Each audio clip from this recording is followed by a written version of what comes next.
وهذه بشرفيت كان يقضى شرفتان إنه السمية ودمانتين سوق كاري وإنه ما هاد نقينا ماري سكري إلهي وحنا قبر ينايرو خيارك يمالك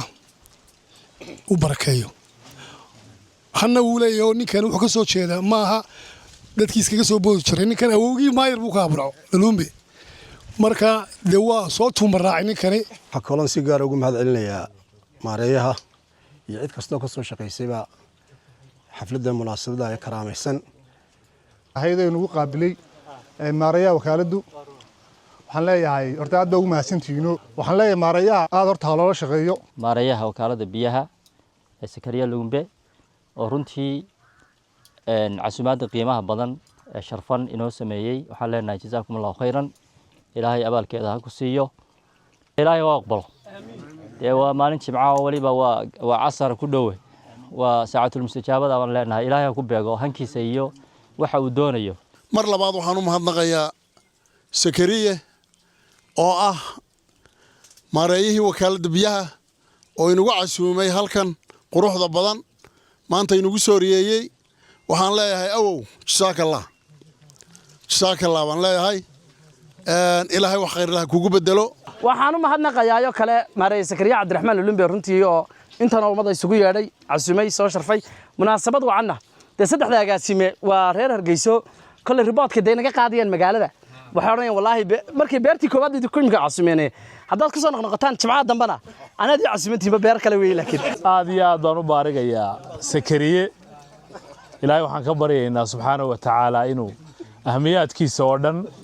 oo ma aragtay u fuliyo oo u rumeeyo madashani waa madal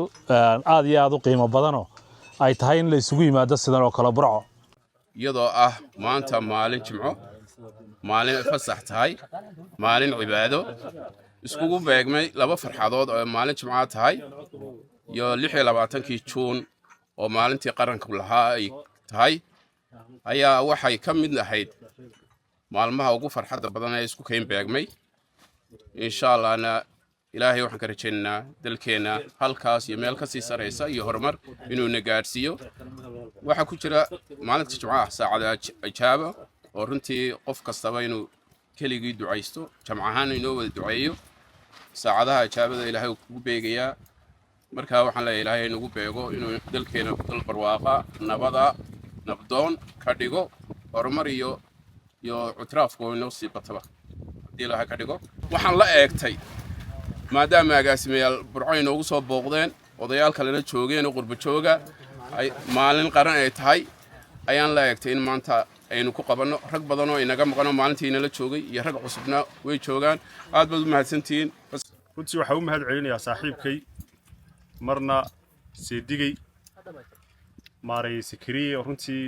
maanta xarimo sharafeedkan iyo qada sharafeedkan u sameeyay qaar ka mid ah haldoorka iyo mas'uuliyiinta shaqadeena ugu yimi maareeyo ugu mahad celinayaa waxaan leeyahay halkaad ka soo saartay ilaahay subxaanahu wa ta'aala ifi aakhiraba ha ku barakeeyo qoyska iyo ubadka iyo adduunka ba Allah ku barakeeyo baan leeyahay casuumadana cidda saddexayna waa annaga hadii ilaahay ka dhigay insha Allah ee ragga isugu yeedhaysa waxaan u mahadnaqaynaa maareeyaha wakaalada biyaha anagu maareeyaha siyaabo badan baan isu nahay agaasimayaasha invitation-ka ana ugu dareeya maayir waxaan laga maqnaa in casuumadii dambe